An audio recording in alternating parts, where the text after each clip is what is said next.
같이 일어나셔서 오늘도 우리를 예배로 불러 하나님께 감사케 하신 하나님께 감사하며 함께 사도신경으로 우리의 신앙을 고백하겠습니다. 나는 전능하신 아버지 하나님 천지의 창조주를 믿습니다. 나는 그의 유일하신 아들 우리 주 예수 그리스도를 믿습니다. 그는 성령으로 잉태되어 동정녀 마리아에게서 나시고 본디오 빌라도에게 고난을 받아 십자가에 못 박혀 죽으시고 장사된 지 사흘 만에 죽은 자 가운데서 다시 살아나셨으며 하늘에 오르시어 전능하신 아버지 하나님 우편에 앉아 계시다가 거기로부터 살아있는 자와 죽은 자를 심판하러 오십니다.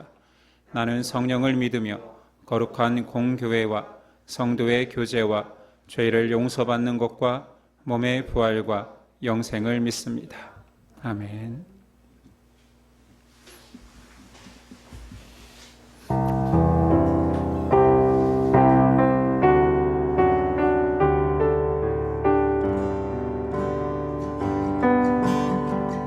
정결한 마음 주소서. 정결한 마음 주시옵소서. 오 주님, 정직한 영을 새롭게 하소서.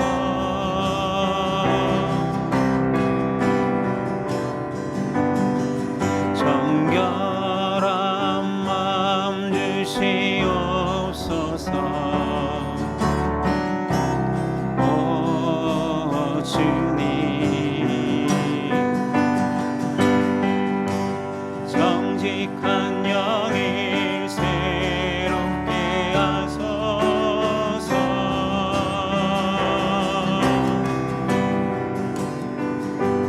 나를 주님 앞에서 멀리하지 마시고 주의 성령이 거두지 마옵소서.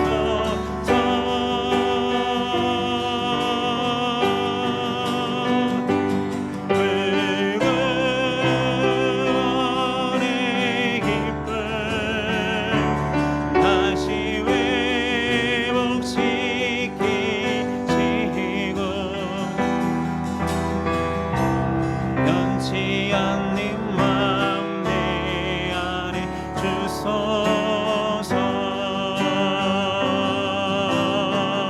정결한 마음 주소서.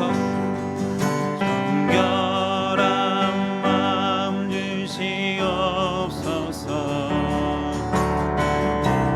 오 주님,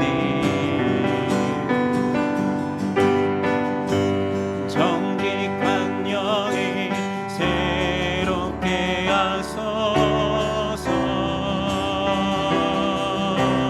정결한 마음 주소서. 정결한 마음 주시옵소서. 오 주님, 정직한 영을 새롭게 하소서.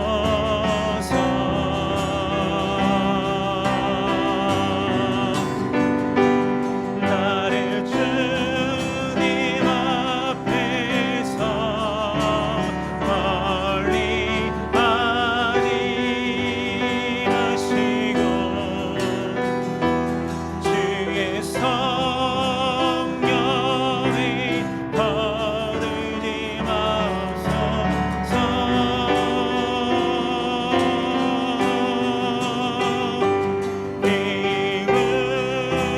불구원의 기쁨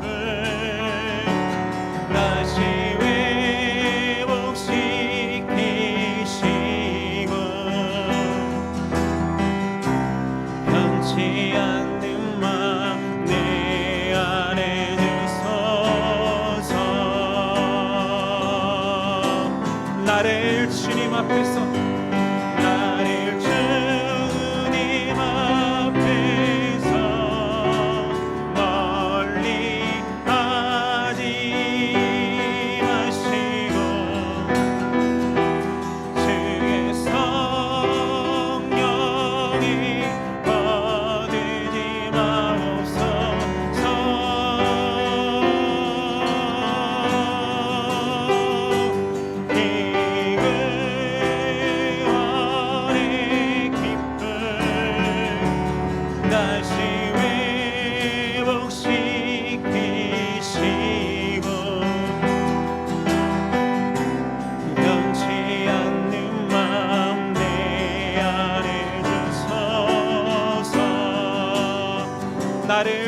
앞에서 나를 주님 앞에서 멀리 하지 마시고 주여 주의 성령이 거두지 마옵소서.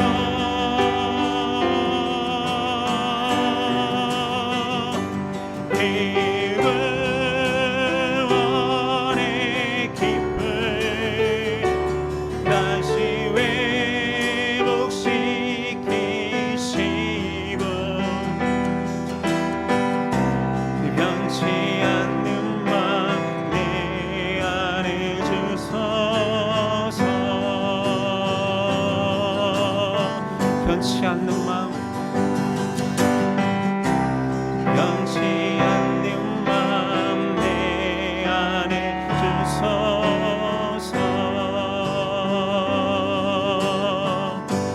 아버지 사랑, 아버지 사랑 내가 노래해. 아버지 은혜 내가 노래해. 그 사랑 변함없으신 거짓 없으신 성실하신 그 사랑 상할 때 꺾지 않으시리. 꺼져가는 등불 끄지 않니. 그 사랑 변함없으신 거짓 없으신 성실하신 그 사랑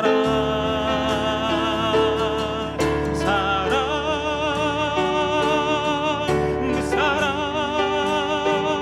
날 위해 죽으신 날 위해 다시 사신 예수 그리스도 다시 오실 그 사랑 지금도 생명도 천사도 하늘의 어떤 권세도 이룰 수 없는 영원한 그 사랑 예수. 아버지 사랑, 아버지 사랑 내가 노래해. 아버지 은혜 내가 노래해. 그 사랑 변함없으신 거짓 없으신 성실하신 그 사랑 상한 갈 때 꺾지 않으시네. 꺼져가는 등불 끄지 않네. 그 사랑 변함없으신 거짓 없으신 성실하신 그 사랑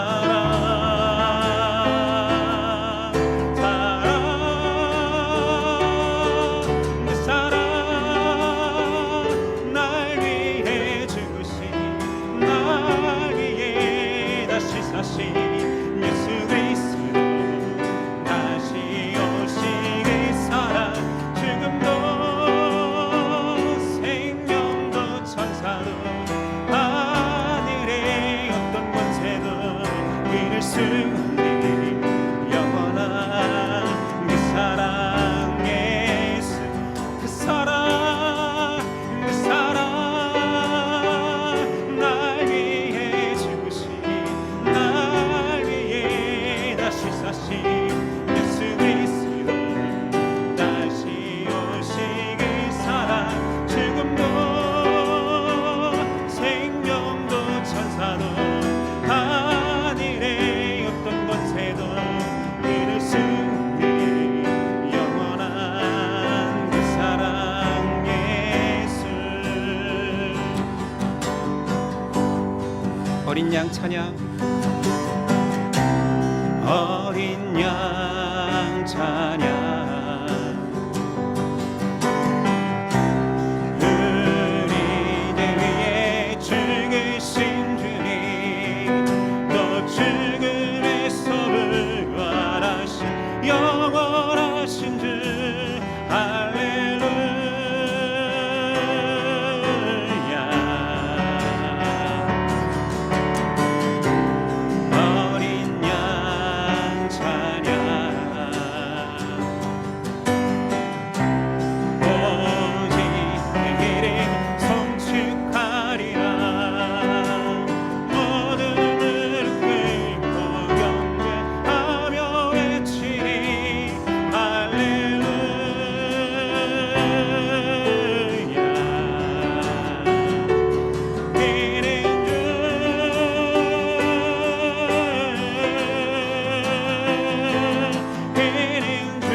주님을 찬양합니다.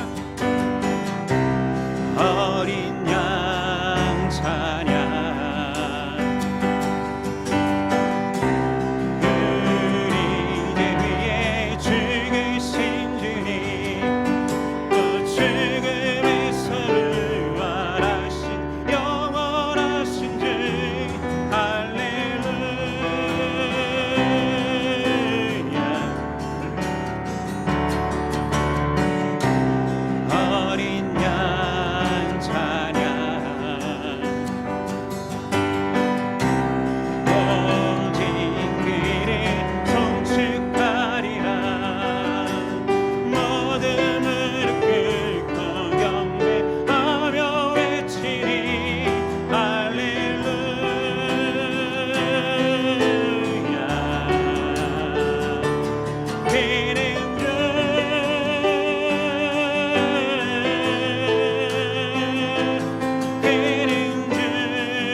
계속 침묵으로 기도하겠습니다.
사랑의 아버지, 오늘도 아버지의 손에 나와 우리가 목놓아 예수 그리스도를, 하나님을, 성령님을 고백할 수 있어서 감사합니다.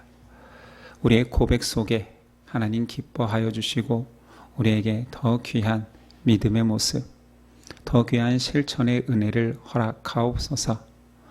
세상이 어둡다 하지만 소망인 예수 그리스도가 있고 그를 따르는 백성들이 있습니다. 처처에 전쟁의 소식이 들릴지라도 이 땅의 소망은 예수 믿는 자, 믿음을 가진 자들임을 고백합니다. 우리가 우리의 자리에서 믿음을 지켜낼 때에 하나님은 우리를 지켜보시고 이 땅 가운데서 구원을 이루실 것입니다. 그런 사명감을 가지고 우리의 믿음 지킴이 전 세계 평화보다 더 중요함을 인식하며 살게 하옵소서. 그 귀한 믿음을 우리만 소유하지 아니하고 전하는 입술 되기를 원합니다. 사랑하는 자들에게, 사랑하는 자녀들에게, 사랑하는 이웃들에게 그 사랑을 전할 수 있는 믿음 또한 허락하옵소서. 예배 드린 예물 가운데 하나님 귀히 받아주시고 이 공동체가 바로 서 나아가 믿음의 후손들이 세워지는 은혜가 있게 하옵소서. 우리 여전히 연약한 부분 많습니다. 질병에 취약하여 넘어질 때도 있습니다. 우리가 그때마다 하나님을 바라보며 육체의 약함 속에서도 나를 날마다 새롭게 하시는 하나님을 바라보게 하여 주시고 정서의 넘어짐 속에서도 악한 나를 깨달아 주의 은혜가 더욱 필요한 자임을 고백해 하옵소서. 오늘도 영적 식량이 필요합니다. 기근하는 우리 가운데 풍족한 은혜로 하나님께서 부어주옵소서. 기대하오며 예수 그리스도의 이름으로 기도드립니다. 아멘. 우리 일어나셔서 십계명 낭독이 있겠습니다. 하나님이 이 모든 말씀으로 말씀하여 이르시되 나는 너를 애굽 땅 종되었던 집에서 인도하여 낸 내 하나님 여호와니라. 제1은 너는 나 외에는 다른 신을 내게 두지 말라. 제2는 너를 위하여 새긴 우상을 만들지 말고 또 위로 하늘에 있는 것이나 아래로 땅에 있는 것이나 땅 아래 물속에 있는 것에 어떤 형상도 만들지 말며 그것들에게 절하지 말며 그것들을 섬기지 말라. 제3은 너는 내 하나님 여호와의 이름을 망령되게 부르지 말라. 제4는 안식일을 기억하여 거룩하게 지키라. 제5는 내 부모를 공경하라. 제6은 살인하지 말라. 제7은 간음하지 말라. 제8은 도둑질하지 말라. 제9는 내 이웃에 대하여 거짓 증거하지 말라. 제10은 내 이웃의 집을 탐내지 말라.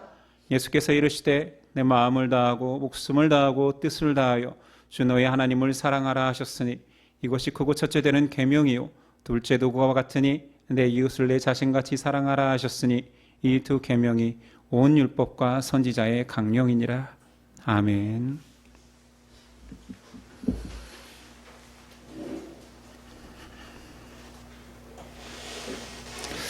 오늘 우리에게 주시는 하나님의 말씀은 누가복음 14장 1절로 14절입니다. 누가복음 14장 1절로 14절. 저와 여러분들이 한 절씩 교독하겠습니다. 14장 1절입니다. 안식일에 예수께서 한 바리새인 지도자의 집에 떡 잡수시러 들어가시니 그들이 엿보고 있더라. 예수께서 대답하여 율법 교사들과 바리새인들에게 이르시되 안식일에 병 고쳐주는 것이 합당하냐 아니하냐.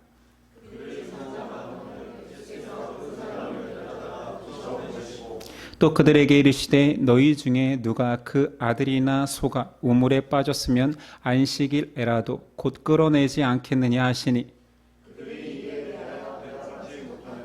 청함을 받은 사람들이 높은 자리 택함을 보시고 그들에게 비유로 말씀하여 이르시되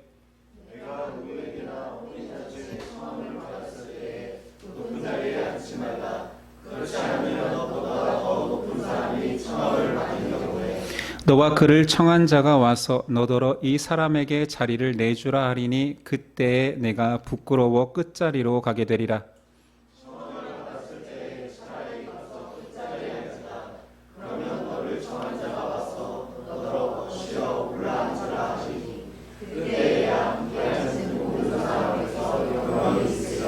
무릇 자기를 높이는 자는 낮아지고 자기를 낮추는 자는 높아지리라.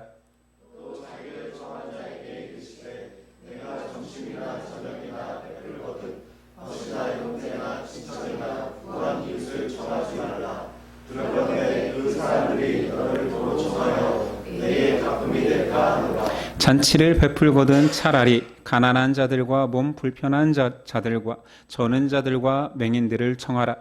그리하면 그들이 갚을 것이 없으므로 내게 복이 되리니 이는 의인들의 부활 시에 내가 갚음을 받겠음이라 하시더라. 아멘.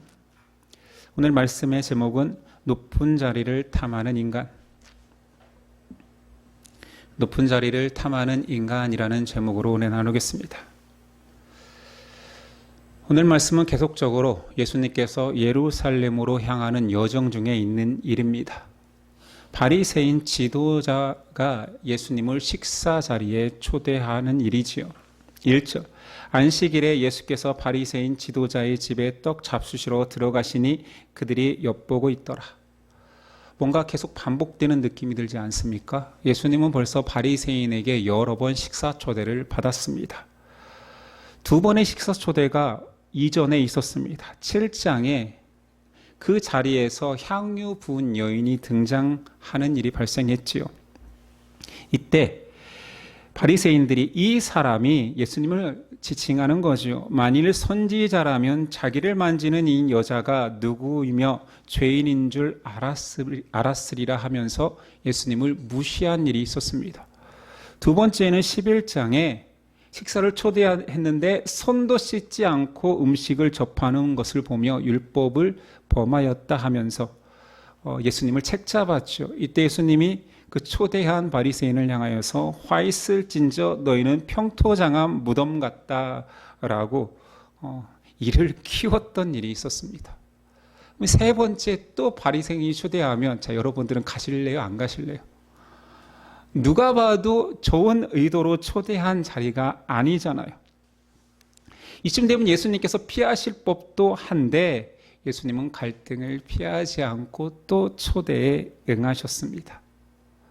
그럼 바리새인이 변했느냐? 아닙니다. 오늘 말씀에도 여전히 그들은 예수님이 율법을 범하는지 안 범하는지 말씀에는 엿보고 있다라고 말합니다. 사실은 단순히 엿보고 있는 차원이 아니라 안식일인데 병든 자를 구태여 그 자리에 있게 함으로 해서 예수님에게 함정을 빠뜨립니다. 율법을 범할 수밖에 하는 것이죠. 이 3절 주의 앞에 수종병 든 한 사람이 있는지라 예수께서 대답하여 율법 교사들과 바리새인들에게 이르시되 안식일에 병 고쳐주는 것이 합당하냐 아니하냐. 자, 수종병은 제가 찾아보니 그 혈액 속에서 수분이 있을 거 아니에요. 그것이 몸 어느 곳에 머물러서 부어오르고 결국은 썩게 하는 굉장히 고통스러운 질병이라고 합니다. 그 환자를 구태여 그 자리에 초대한 거예요. 근데 예수님이 당연히 치료하실 텐데 바로 치료하지 않고 예수님이 질문 하나를 던집니다. 오늘 안식일인데 병 고치는 것이 옳을까 아닐까라고 그들에게 묻습니다. 생각해 보십시오. 바로 예수님이 치료했다면 안식일에 치료 행위를 했습니다.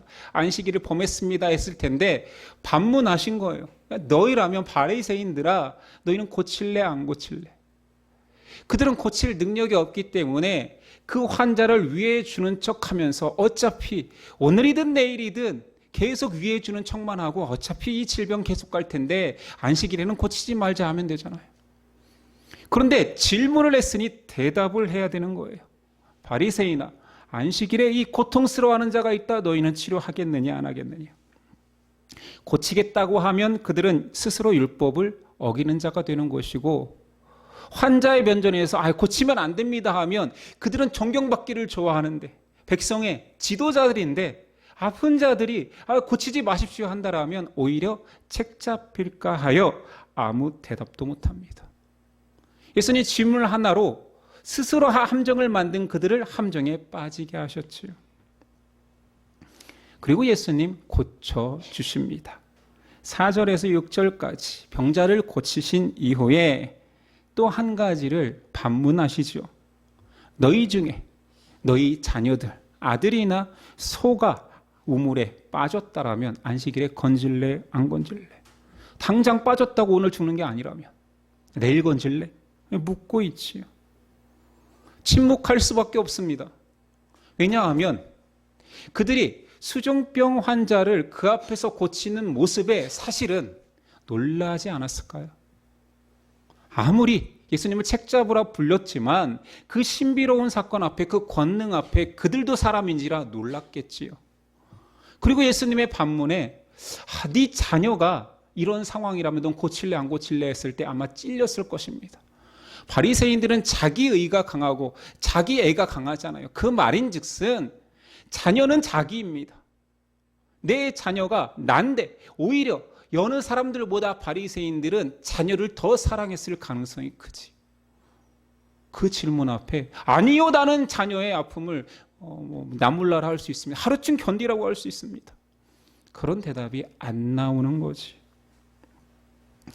안식일을 통하여서 바리새인은 율법의 조항에만 집중하여서 예수님을 책잡으려 하는데 예수님은 안식일에는 더욱 사랑을 베풉니다.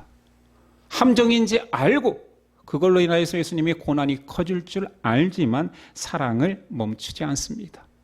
이게 예수님의 낭만이에요. 사랑을 하려거든 이렇게 하는 거지. 다른 건 보일 필요가 없는 거예요. 사랑함에 있어서 안식일 규례 이걸로 야기되는 여러 가지 문제점, 안식일을 범해서 예수님이 십자가를 지게 되는 사건까지 커지게 되는데, 안식일의 주인이 나다라고 한 그 사건이 예수님을 십자가에 못 박는 죄목이 되었는데, 사랑함에 있어서 예수님은 멈춤이 없습니다. 이게 진짜 멋짐이지요. 근데 이 사건은 이렇게 예수님의 멋짐을, 예수님의 낭만을, 진정한 사랑을 드러내기 위함이 아니라 그 이후에 예수님의 비유에 집중되어 있습니다. 자, 이 사건을 집에 초대받았잖아요. 그런데 꼴이 가관인 거예요. 초대받았다라는 것은 항상 어떤 주인이 초대하면 그 사람이 상석에 앉는 게 당연합니다. 초대 손님이잖아요. 그런데 여러 바리새인들이 초대받았는데 들어오는 꼬락서니가 전부 다 눈치 보고 있는 거예요. 상석이 어디인지, 내가 더 높은 자리에 앉아야 나를 드러낼 수 있음을 예수님이 보셨습니다. 7절, 청함을 받은 사람들이 높은 자리 택함을 보시고, 얼마나 웃겼을까요? 그들이 와서 막 자리 싸움을 하고 있습니다. 아니, 지금 이 자리는 아마 계획된 자리일 거예요. 바리새인 리더가 이번에 정확히 예수라는 사람의 비신앙성, 그의 율법 범함을 책잡자. 그런 작전의 자리에서조차 딱 눈치 보는 거예요. 내 자리가 어디지? 더 높은 자리에 앉음으로 내 권위를 높여야 되지. 높은 자리 쟁탈전이 시작되었습니다. 그 모습을 보시고 예수님이 비유로 교훈하십니다. 이 비유는 두 가지 부류를 나누어서 두 가지 교훈을 주고 계십니다. 하나는 초대받은 자, 또 하나는 초청한 자입니다. 첫 번째 초대받은 자를 향한 교훈은 여러분들이 잘 인식하고 있는 그 내용입니다. 잔치에 초대받거든 스스로 가서 상석에 앉지 마. 제일 높은 자리에 앉았다가 주인이 와서 당신은 이 자리가 아닙니다, 좀 내려가셔야죠, 더 귀한 분이 있습니다, 얼마나 창피하겠니. 차라리 말석에 앉으면 주인이 와서 당신은 이 자리가 당신의 위치가 아닙니다, 조금 더 올라가세요 하면 더 영광스럽지 않겠느냐. 이런 비유입니다. 아니, 이 자리가 어떤 자리라고요? 예수님의 초대받은 자리잖아요. 그런데 예수님은 안중에도 없고 스스로 더 높은 자리를 차지하려는 데만 혈안이 되어 있습니다. 그들이 교양 없고 무식해서 이러는 것이 아닙니다. 오히려 그들은 교양 있는 자들입니다. 그리스 로마 문화에서 배운 자들, 학자들은 이것이 철저했습니다.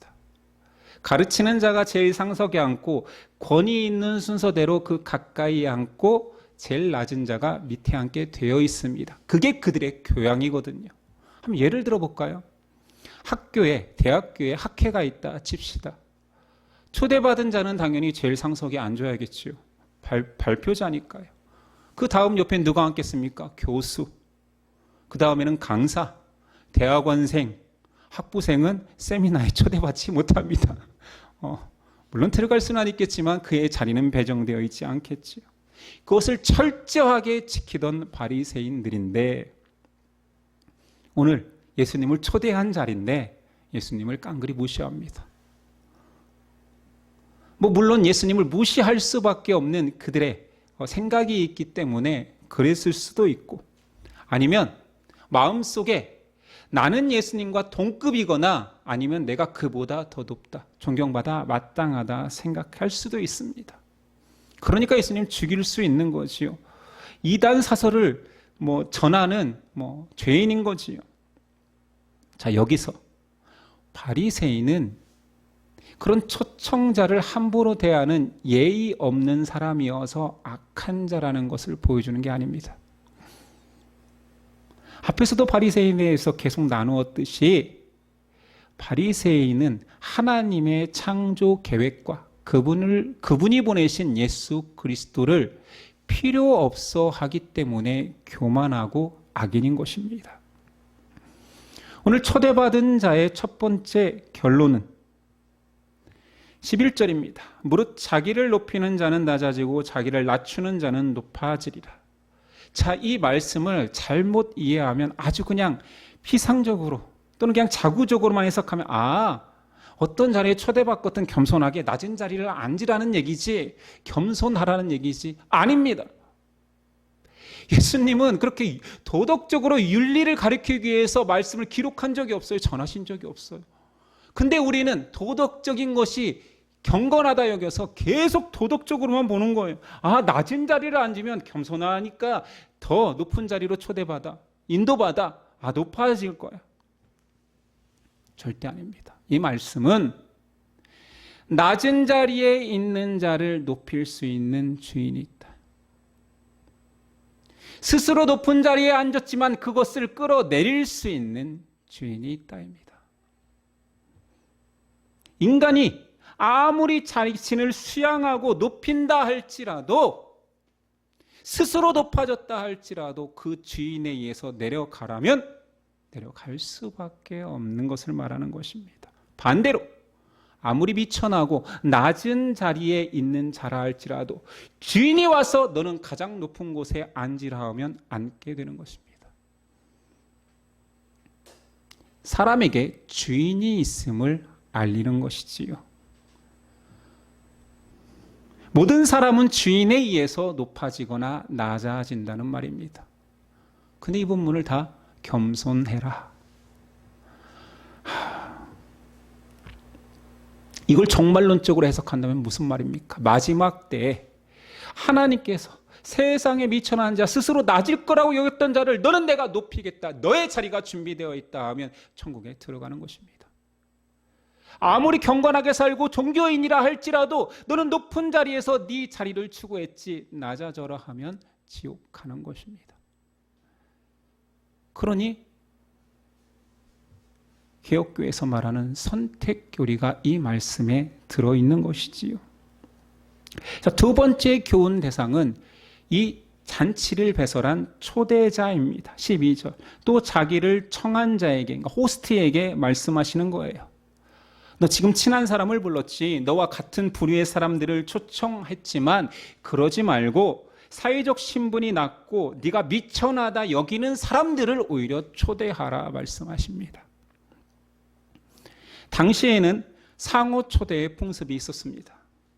그러니 그냥 내가 잔치를 베풉니다 하면 그 잔치로 끝나는 것이 아니라 초대에 응한 사람들은 그 잔치에 응하는 또 다른 초대를 그 초대자에게 다시 초청해야 돼요. 재초청해야 됩니다. 그러니 다시 초대할 수 없는 형편의 사람들이 있을 거 아니에요. 능력이 없는 사람들이 있을 거 아니에요. 그러면 초대를 받아도 무례를 감수하고, 왜냐하면 다시 초대할 능력이 안 되거든요. 거절합니다. 오늘 주인에게 예수님께서 그 이야기를 하시는 거예요. 야, 네가 지금 초대하는 것은 그냥 선이 베풀미 아니라 다시 또 초대받는 것을 기준으로, 그것을 상식으로 초대한 거잖아. 너와 똑같은 부류의 사람들은 네가 베푼 호의에 대해서 또다시 호의를 베풀어 너 다시 누릴 거잖아. 차라리 너에게 갚을 수 없는 사람들을 초대하라 말씀하고 계시지요. 자, 오늘 주인의 호의에 갚을 수 없는 자들은 병든 자들, 아픈 자들, 낮은 자들, 가난한 자들입니다. 재초청할 수 없습니다. 그들이 아닌 너와 비슷한 사람을 초대한다라면 너의 공적이 없을 것이다. 예수님이 그렇게 말씀하고 계시지요. 자, 이 말씀의 결론은 또한 무엇입니까? 가난한 자를 초대하라. 그게 겸손이다. 야, 어차피 이 초대는 그냥 서로 나눠 먹는 거잖아. 네가 호의를 베푸면 너도 호의 받을 거 알고 하는 거잖아. 그러니까 그 호의 생각하지 말고 진정으로 베풀어라. 그런 뜻입니까? 아닙니다. 이 비유의 결론은 14절입니다. 그리하면 그들이 갚을 것이 없으므로. 그들은 누군지 아시겠죠? 가난한 자, 병든 자, 이런 자들입니다.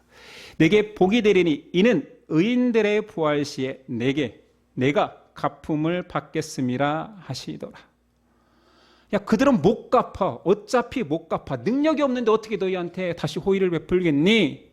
그런데 마지막 날에 갚으리라. 누가요? 그들이 마지막 날은 하나님께서 재물을 주시고 갚을 것을 주셔서 너 옛날에 이 땅에서 살 때 나한테 호의를 베풀었지. 자, 천국에서 네가 더 많이 가져. 이런 겁니까? 아니에요.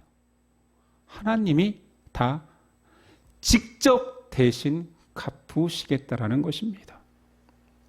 이 비유의 핵심도 겸손하게 베풀어라가 아니라 보상하고 갚으시는 하나님이 있다입니다. 오늘 바리새인들, 누가복음에는 정말 죄인 중에 괴수로 바리새인이 찍혀서 모든 욕먹는 자리에 바리새인이 있습니다.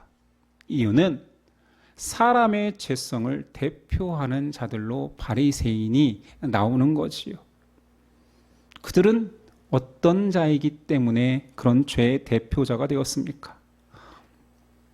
그들은 신앙하는 자입니다. 심지어 대상이 하나님, 여호와 하나님을 섬기는 자들인데 신을 섬기는 자리에서조차 그들의 열심과 헌신은 자신을 높이는 도구가 됩니다.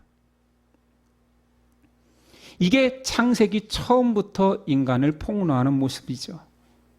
창세기 때부터, 아담 때부터 끊임없이 하나님의 자리를 찬탈하려 합니다.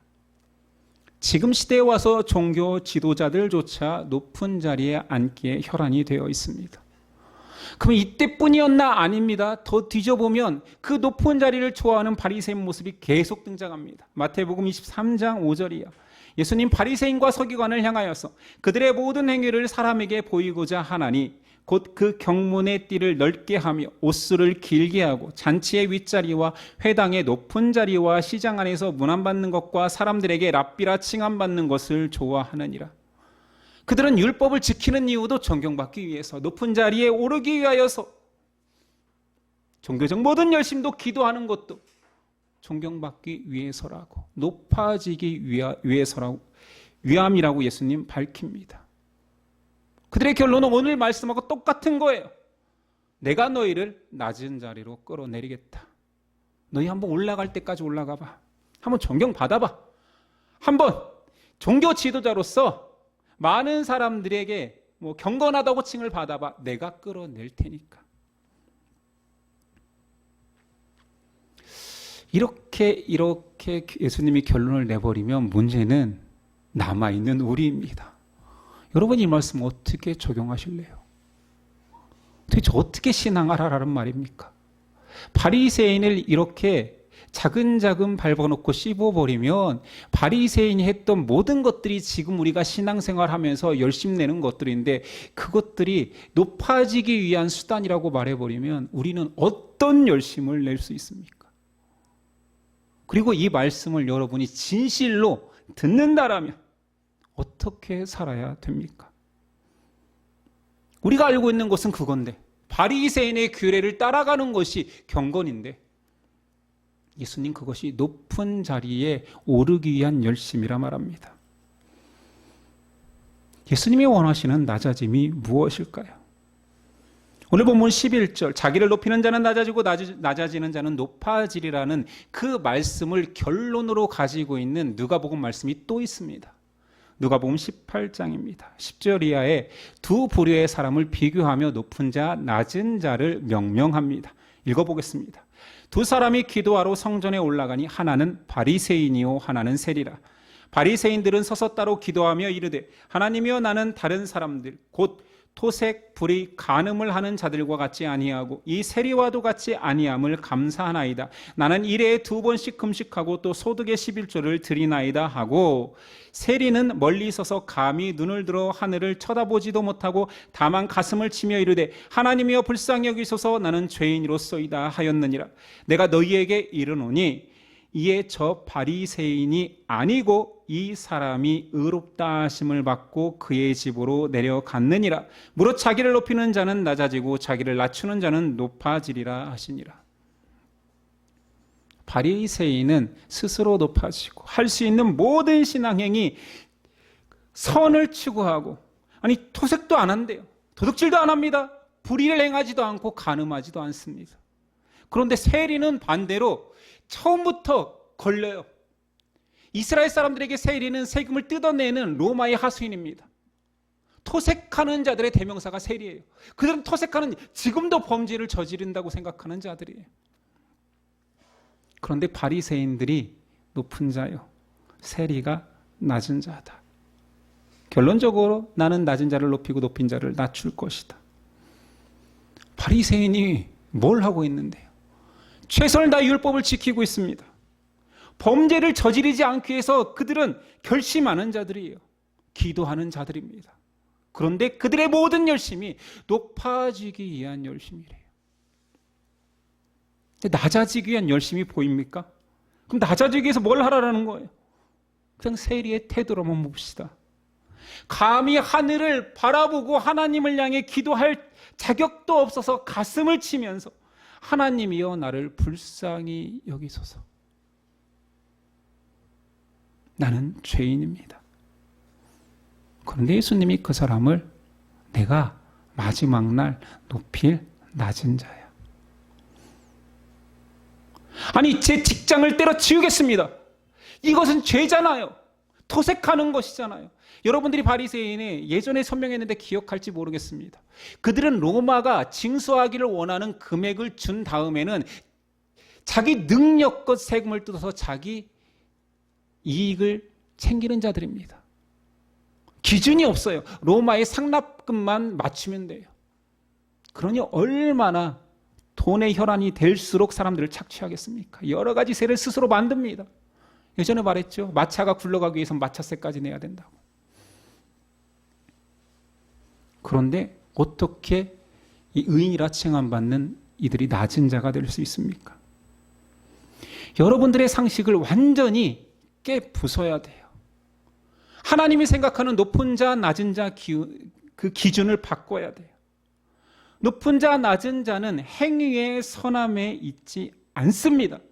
이 말에 오해의 소지가 깊기 때문에 말을 안 하는 것뿐이에요. 기독교는 선함을 추구하는 종교가 아니에요. 우리가 알고 있는 사람의 기준이 되는 그 선을 추구한다고 할 때 그러면 여러분 성경에서 구약 성경 3분의 2가량 그 이상이 되는 구약 성경을 찢어서 버려야 돼요. 하나님은 전쟁을 독려하고 이방인이라면 하나님을 따르지 않는 백성이라면 임산부까지도 어린아이까지도 다 학살하시는 분인데요. 무슨 선함을 추구하는 것이 기독교입니까? 죄를 짓고 안 짓고의 문제가 높고 낮음의 기준이 되지 않습니다. 여러분들이 신앙생활하면서 여러 가지 규례들이 있잖아요. 헌금 빼먹으면 안 돼. 주의를 지켜야 돼. 이것이 내가 더 높아지는 경건한 자의 기준이 아니라는 거예요. 비유한다라면, 더 쉽게 비유한다라면, 자, 악한 행위를 피하고, 물론 다 그런 건 아니지만 그냥 예를 들어서 경건을 추구하고 하나님이 기뻐하시는 말씀 보고 찬양하고 사람들을 독려하고 전도하고 이런 사람들의 대명사가 목사라면 오늘 그 목사를 향하여서 저 목사들을 봐라, 그들은 높아지는 자들이다 라고 말하고 있는 거예요. 아니면 우리가 손가락질하는, 교회는 다니는 것 같아, 주일 성수는 하는 것 같아, 근데 지금도 술 파는 술집 마담이야. 주일도 잘 맨날 빠져. 술판이라고. 어쩌냐고 늦게까지, 새벽까지 술을 팔았대. 그래서 잔이라고 못 나왔대. 주일 성수 못했대. 그가 기도할 때 결코 고개를 못 드는 거예요. 창피해서. 하나님, 불쌍히 여기서 나는 죄인입니다. 예수님이 그를 향하여서 내가 저를 높이리라. 이렇게 말해버리면 어떻게 교회를 이끕니까? 자, 행정가의 입장에서 어떻게 교회를 이끌어? 예수님 이렇게 하면 찬물을 끼얹는 거죠. 교회 빠져도 되고 그냥 죄 짓고 죄 더 많이 짓고 그냥 회개만 열심히 해. 그게 교회 생활 열심히 하는 사람보다 더 나아. 바리새인은 안 되는 길이야 라고 말할 수밖에 없잖아요.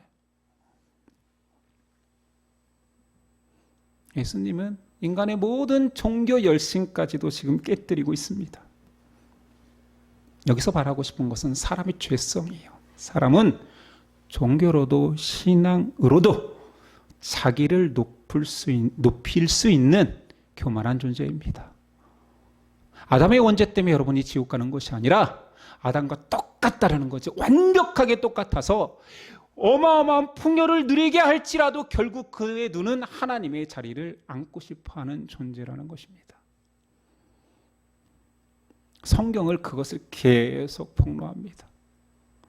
예수님의 수제자 베드로는 예수님의 죽음을 막으려고 했습니다. 목숨 걸어 막으려고 했습니다. 그때 예수님의 쌍욕을 먹지요. 마태복음 16장. 예수께서 돌이키시며 베드로에게 이르시되 사단아 내 뒤로 물러가라. 너는 나를 넘어지게 하는 자로다. 너는 하나님의 일을 생각하지 아니하고 도리어 사람의 일을 생각하는도다. 아니 기특하잖아요. 스승 살리겠다라고 막고 있으면. 근데 이게 사람의 일이래요.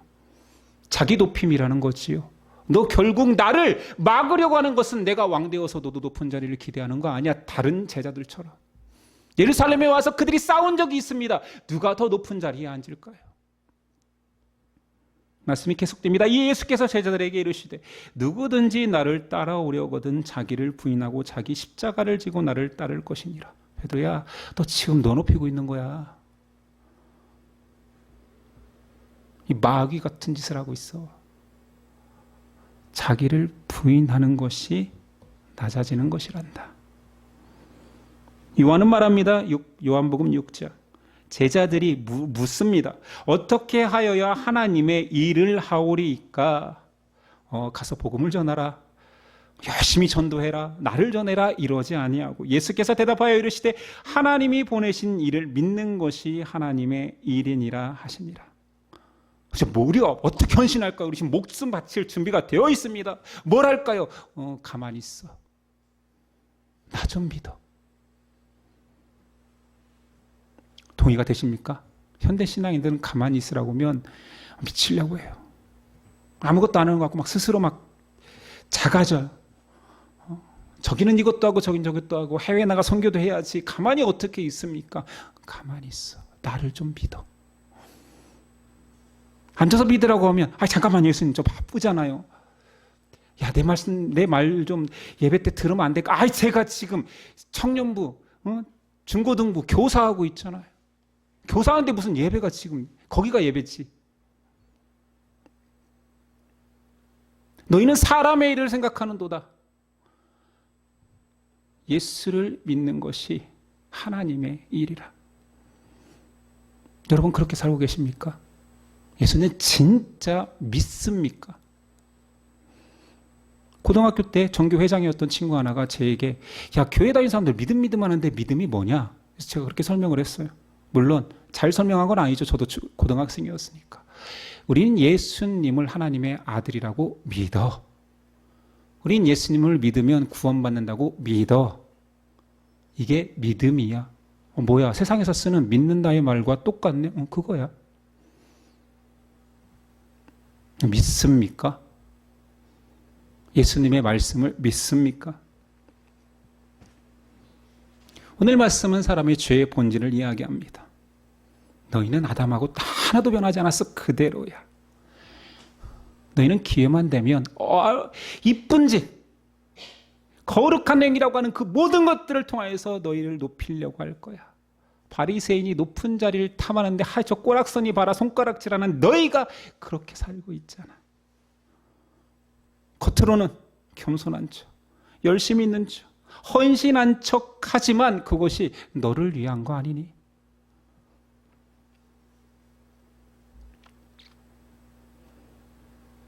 아닌 분들은 제가 사과하겠습니다. 오늘 말씀도 그 사람은 배제시켜야 되겠지. 성도의 낮아짐은 하나님의 은혜로 성령의 감동으로 하나님이 아니고서는 저는 아무것도 아닙니다. 진실로 하나님만 필요합니다. 자기가 부인되어지는 것입니다. 계속 더 설명해 볼까요? 성경에는 이 낮아짐을 정말 리얼하게 묘사합니다.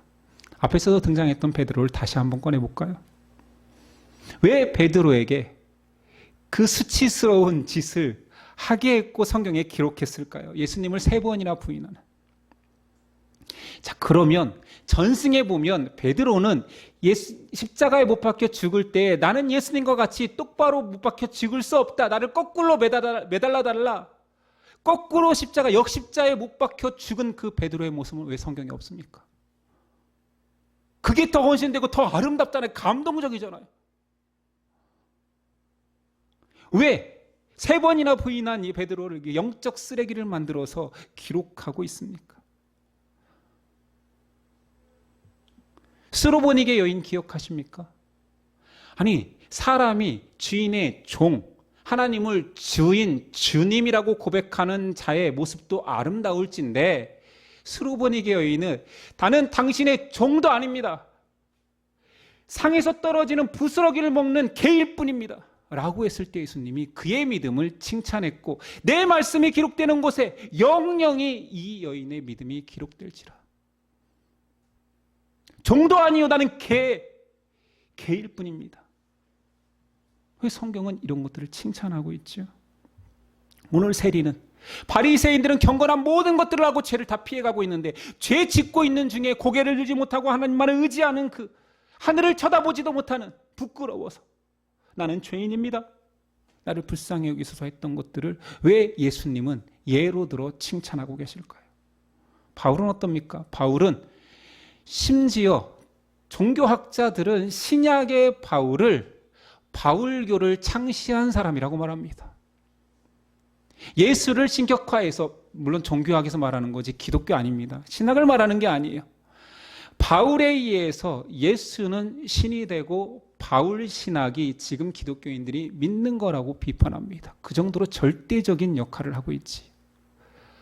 그러면 그가 행한 행적 중에서 아름다운 것만 또는 그는 자신을 충분히 종교 지도자로서 부각할 수 있는데 그의 마지막 서신의 글을 보면 나는 죄인 중에 괴수다. 그냥 죄인도 아니다. 쓰레기 같은, 정말 말로 표현할 수 없는 괴수 같은, 난 사람이 아니야. 로마서 7장은 이런 고백을 합니다. 이건 마지막에 가까운 서신입니다. 로마 옥중에서 쓴 거니까요. 그러므로 내가 한 법을 깨달았노니 곧 선을 행하기 원하는 나에게 악이 함께 있는 것이로다. 내 속사람으로는 하나님의 법을 즐거워하되 내 지체 속에 한 다른 법이 내 마음의 법과 싸워 내 지체 속에 있는 죄의 법으로 나를 사로잡는 것을 보는도다.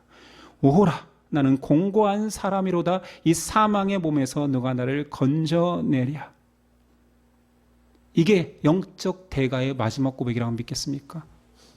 나 지금도 죄 때문에 미쳐버릴 것 같아. 나 공고해 죽겠어. 나는 움직이면 움직일수록 죄밖에 안 지어. 네, 마지막 절이 우리 주 예수로 말미암아 하나님께 감사하리로다.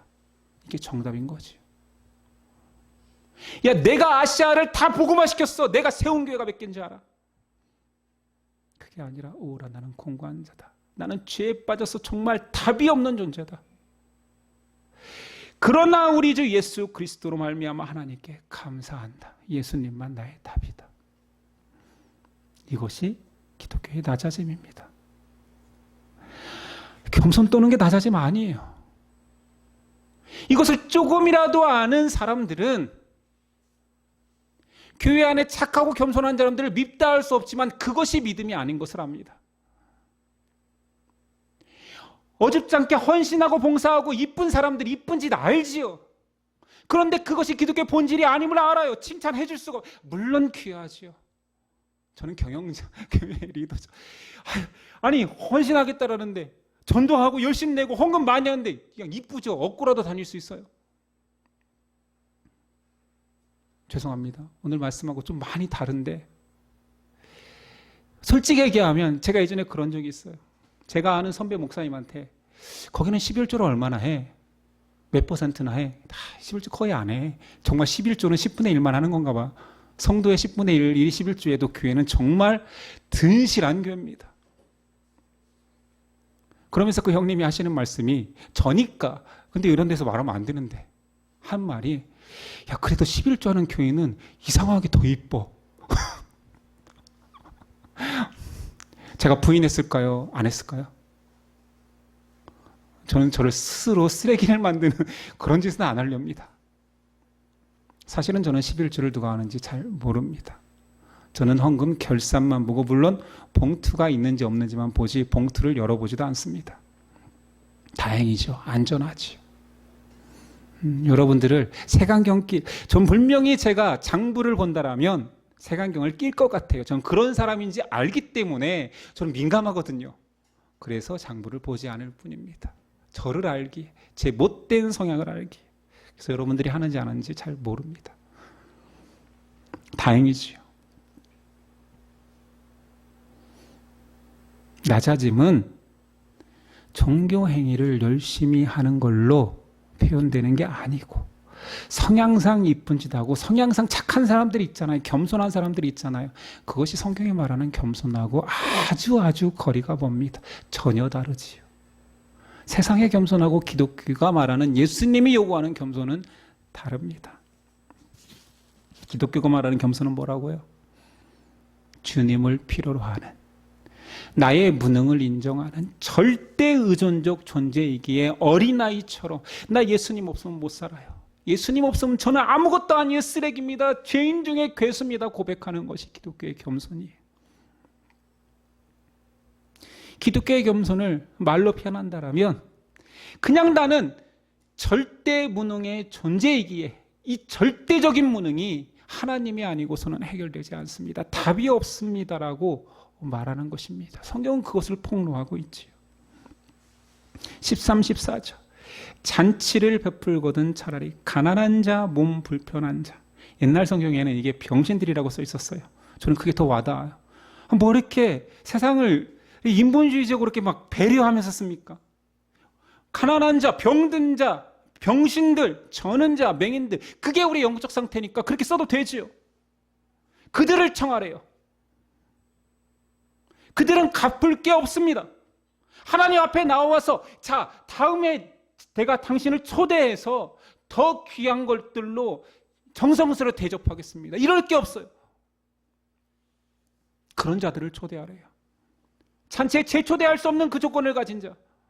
나 아무것도 헌신해서 하나님께 갚을 만한, 하나님 영광 돌릴 만한 그런 가치가 없습니다. 전 돈도 없고요, 건강도 없고요. 전 열심도 없습니다. 그냥 저는 죄인일 뿐인데 죄인이 죽는다는 거, 멸망한다는 거, 지옥 간다는 거 알기 때문에 예수님만 의지합니다. 몸 불편한 자, 맹인들이 무슨 전도하고 선교 나갑니까? 뭐 가난한 자 하루 벌어 하루 먹는데 무슨 큰 헌금을 하고 무슨 봉사할 시간이 있습니까? 돈 벌어야지. 내 새끼 굶게 생겼는데. 그렇게 보답할 수 없는 자. 아니, 그러니까 제발 보답 좀 하지 말라라는 거야, 하나님. 예수님은. 니네가 뭘 할 수 있는데? 니네가 가져와서 나를 영화롭게 할 수 있는 게 뭔데? 그냥 나를 믿어, 나를 의지해. 이거 아닙니까? 그런데 사람들은 다 바리새인이에요. 목사한테 인정받고 싶어하고, 목사가 친절하네, 불친절하네. 물론 친절한 목사가 더 아름답지요. 여러분이 생각하는 그 겸손한 목사가 더 귀한 거 있죠. 아니요, 이런 말씀을 전해주는 사람이 귀한 걸 알아야지.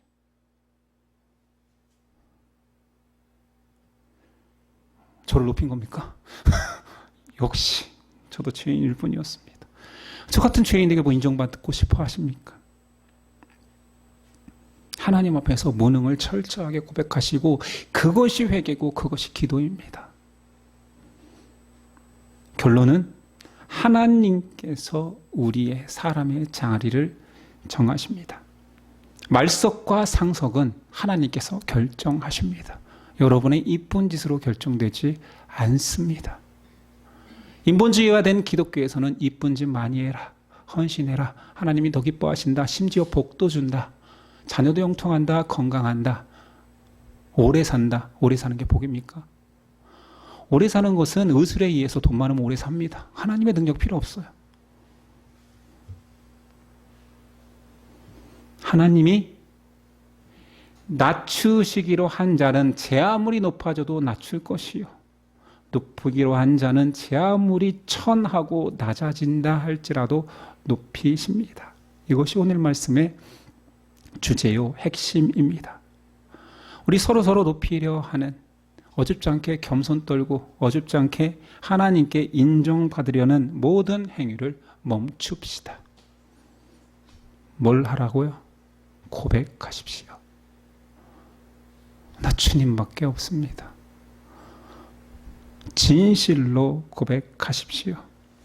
하나님의 은혜로 삽니다. 여러분, 은혜로 삽니까? 돈으로 삽니까? 새끼 때문에 삽니까? 좀 고상한 사람은 사랑으로 삽니까? 사명으로 삽니까? 예수 때문에 사십시오. 아무 공로 없어 죽을 수밖에 없는 나임을 무시로 고백하십시오. 예수님 없으면 나는 망한 자입니다. 파산입니다. 저는 죽을 수밖에 없습니다. 나의 이 본성을 고백함으로, 진정한 낮아짐으로 주님이 결국은 우리를 바라보는, 불쌍해서 손 내밀 수밖에 없는 그런 존재 됩시다. 교회에 사역자로 살다 보니 본능적으로 그 교회가 겸손한 교회인지 아닌지 냄새를 좀 맡을 수 있어요. 제가 뭐 부채도사처럼 그렇다 뭐 이렇게 맞추는 게 아니라 그냥 교회 분위기가 그런 것들이 있어요. 뭔가 열심 내고 헌신하는 사람들이 막 득세해서 자랑이 넘쳐나는 교회가 있어요. 참 교만의 냄새가 가득하지요. 그리고 그렇게 못 사는 사람들은 막 그래요.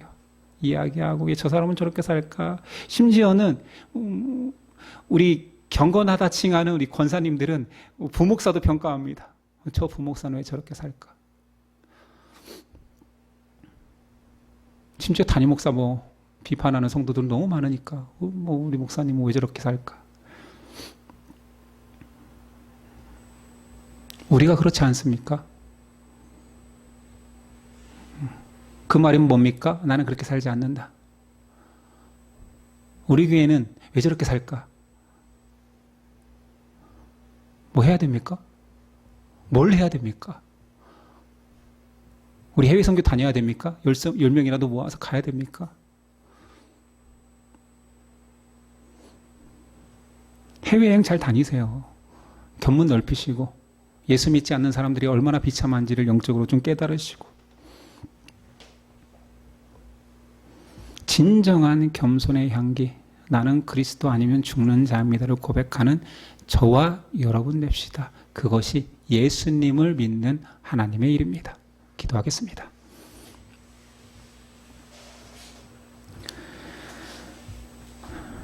주님, 우리를 자녀 삼아 주심에 감사합니다. 자녀의 조건이 이렇게 쉬운 것이었습니까?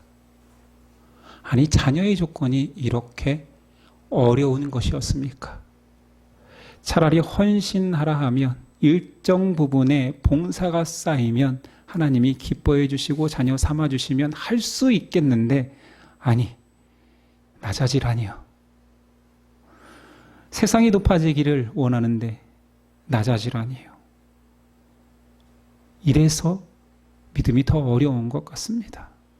그러나 모든 사람에게 공평하게 은혜가 미칩니다. 누구라도 할 수 있는 일인데 많은 사람들이 하지 않습니다. 우리는 말씀 속에 하나님의 뜻을 깨달아 진실로 낮아지는, 내가 진정 예수님을 못 박은 죄인임을, 죄인 중에 괴수요 나 때문에 예수님이 십자가 지셨음을 고백하는 자 되게 하옵소서. 결국 나의 헌신이 마지막에는 높아질 것이다라는 그런 교만이 아니라 저는 구원을 받을 자격이 없습니다.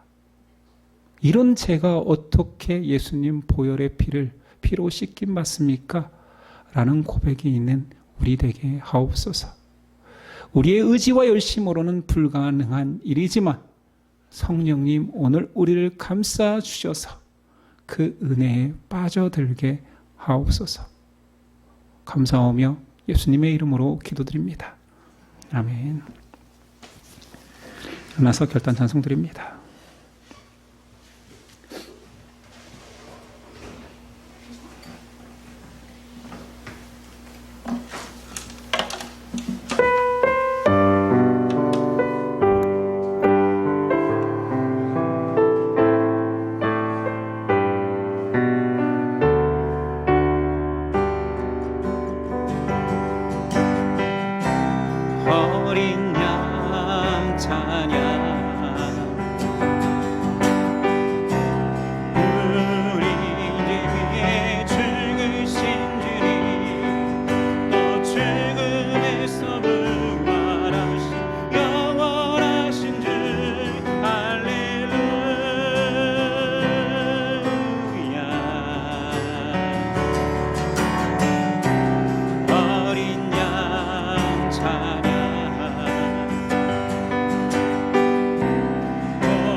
이제는 우리 주 예수 그리스도의 은혜와 그 아들을 보내신 하나님의 사랑과 성령의 교통하심이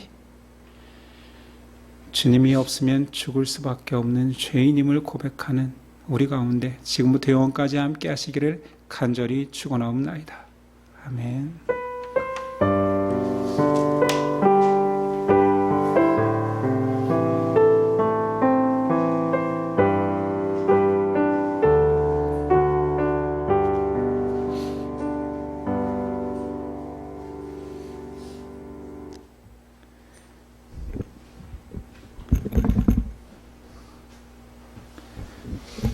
우리 옆 사람과 이렇게 인사했으면 좋겠습니다. 저는 낮은 자리로 갈 것입니다.